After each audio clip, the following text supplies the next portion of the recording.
Todos nós sabemos a qualidade que temos. Claro que, falando em eliminatórios, são jogos muito difíceis, mas sabemos do potencial que temos e iremos continuar trabalhando aí para que possamos ter resultados positivos desses 2 jogos. Torcedor do Fogão, tudo bem com vocês? Estamos aqui mais uma vez no nosso canal Fogão Web, onde fazemos aquele react separando todas as notícias que estão repercutindo pela mídia do nosso glorioso Fogão e dos nossos jogadores. Espero que vocês gostem. Você que não é inscrito no canal, já se inscreve no nosso canal e deixe seu like, seu comentário se possível. Sem mais delongas, vamos para a notícia e breve estamos de volta. E o Igor iniciam a partida. Eu não acho que eles tenham que terem isso como um peso, como um dificultador, ainda mais, além da responsabilidade natural de vestirmos uma camisa pesada como a da seleção, olharmos a tabela e vermos onde nós estamos nesse instante. A realidade é essa, e nós temos que encarar, nós temos que enfrentar. Nós fizemos aí, a nossa comissão, apenas 2 jogos dentro dessa fase classificatória. Mas a responsabilidade nesse momento é de todos nós. Então, nós não fugimos a esse contexto, entendemos que é uma situação, sim, muito ruim para uma seleção que sempre pontuou na faixa de cima, mas nós vamos chegar, nós vamos atingir esse momento. Eu acho que todo o trabalho é voltado para isso. É natural que todos nós queríamos um resultado diferente, ou resultados diferentes nesse momento. Mas eu acho que tudo está acontecendo num sentido de, primeiro, nos mostrar uma condição ruim, para a gente poder ver quem tem a resiliência para poder sustentar uma situação como essa, que provavelmente seja aquilo que estaremos enfrentando como equipe numa competição como uma Copa do Mundo. Praticamente em todas as convocações nós tivemos esse número, 5, 6 jogadores em cima das convocações, alterações. O que eu vejo é que o momento do Igor é um momento muito interessante. O Hendrick ainda vem buscando, naturalmente, conhecer o seu clube, o momento, chegando no maior clube do futebol mundial, tendo uma concorrência muito grande, mas mesmo assim podendo dar o seu recado. Eu acho que tudo é questão de também encontrarmos esse momento dele próprio na equipe.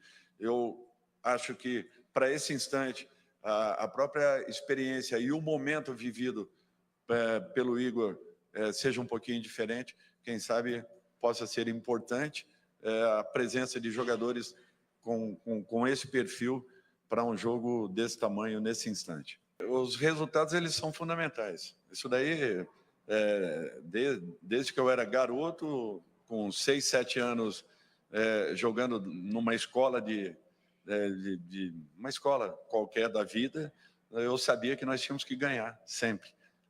É assim, num país como o nosso, a impaciência, ela faz parte do nosso dia a dia. E isso eu vivi praticamente toda a minha vida como atleta profissional, 18 anos, e agora como treinador aí ao longo desses 20 anos. A experiência, ela conta muito.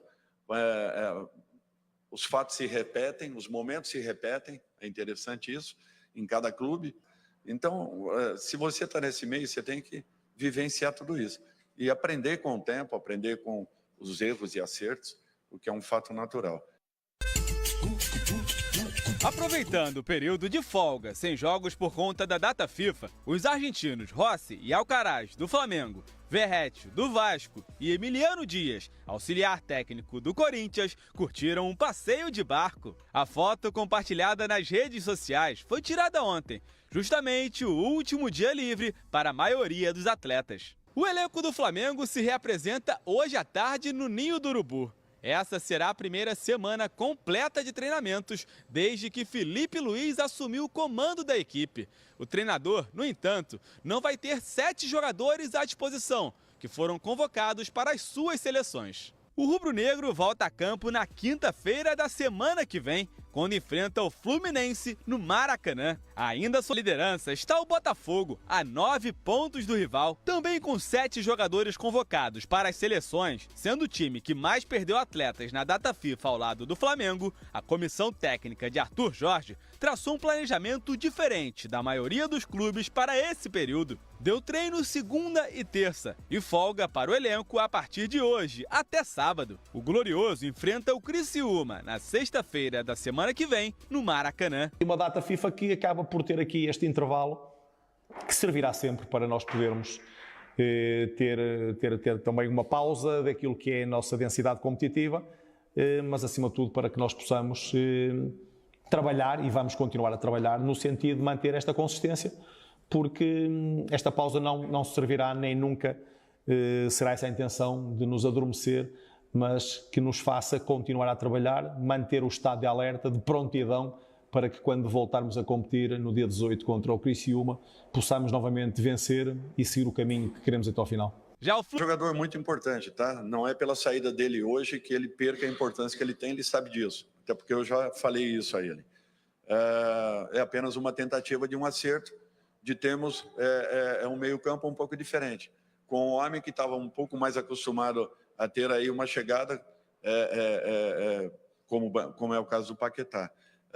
Ele já executou essa função em outros momentos aqui dentro mesmo da seleção brasileira. De repente, nós possamos tentar repetir tudo isso.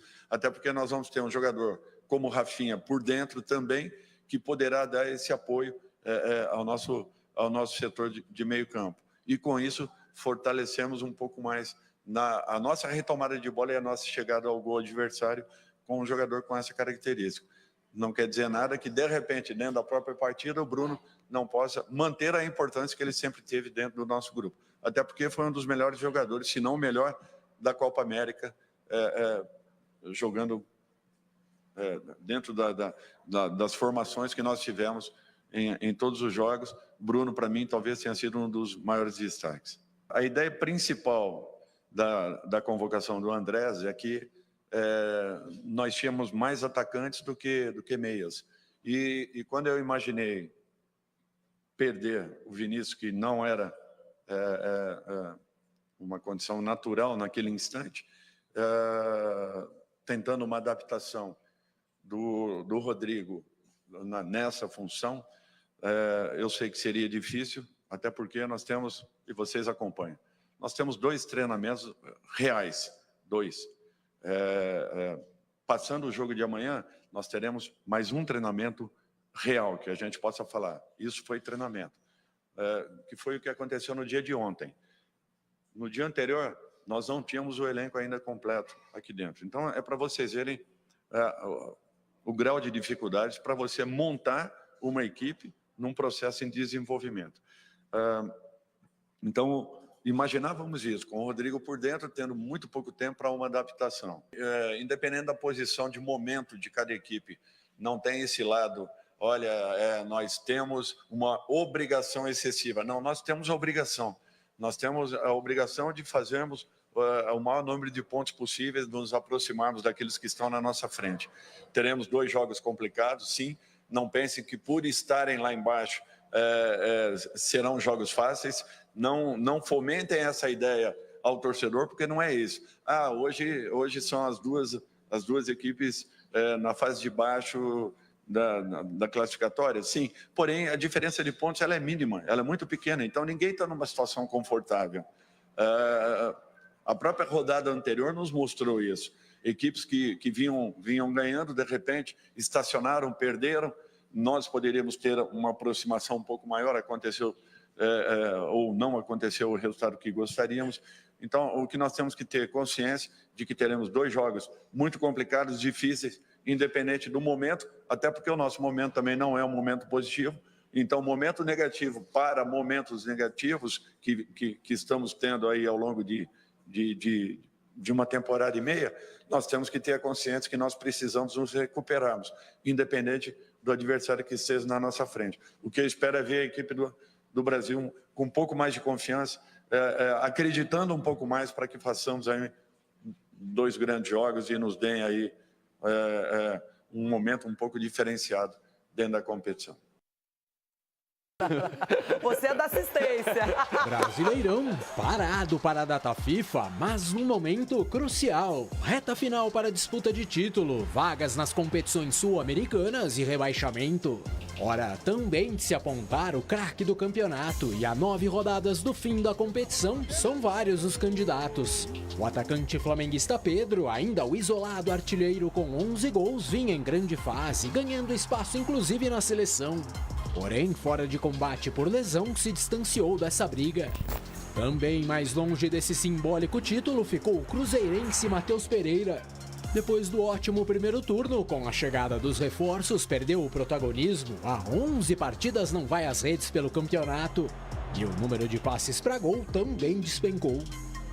E sendo assim, os favoritos por hora, até porque defendem os primeiros colocados, são Estevão e Luiz Henrique. Posições e características semelhantes. O botafoguense, mais rodado, chegou esse ano do Betis e fez jus ao alto investimento. O palmeirense de apenas 17 anos é uma precoce revelação, já vendido ao Chelsea. Ambos somam 9 gols na vice-artilharia do campeonato e são considerados diferenciais de suas respectivas equipes. Luiz Henrique, por exemplo, é o tormento dos adversários, sobretudo dentro da área, 3 pênaltis sofridos até aqui. Com a saída do corintiano Wesley para o Al Nassr, herdou a condição de maior driblador do país.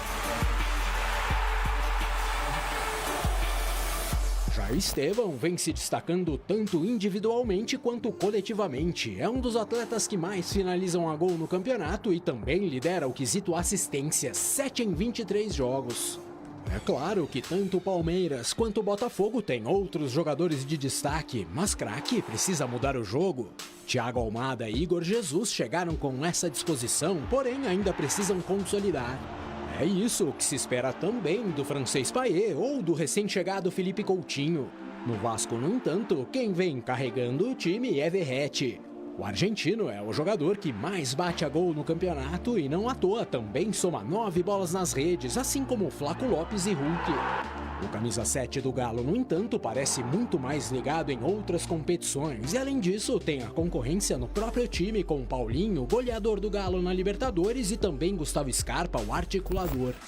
Do terceiro colocado Fortaleza, 2 nomes atraem as atenções, ainda que tenham apresentado uma certa queda de rendimento recente. O centroavante Lucero e o volante Pochettino. Há consenso, no entanto, que o grande nome do time ainda seja outro argentino, no caso, o técnico Vojvoda. Alguns outros atletas também vêm se destacando, mas ou jogam em posições menos vistosas, digamos assim, como o ladrão de bolas botafoguense Gregory ou Caio Alexandre do Bahia, o melhor passador do torneio, ou são prejudicados pelo desempenho de suas equipes, caso clássico de Rodrigo Garro. Com 5 gols marcados e 5 assistências, o argentino sofre com os companheiros e também com o número de faltas, mais de 90 até aqui. Tivessem outro time ou distante do Z4 e o corintiano certamente estaria ainda mais valorizado, a ponto talvez de brigar pela condição de craque do Brasileirão 2024. Bons nomes, agora a gente sabe que os protagonistas do campeonato até o momento, Botafogo e Palmeiras, facilitam a vida de quem quer ser o craque da competição. Então a gente vê o Botafogo com o Luiz Henrique, o Igor Jesus chegou agora na metade, mas é muito bom estar na seleção, mas o Luiz Henrique, na minha opinião, é um jogador que tem que ser observado de perto, assim como o Estevão no Palmeiras.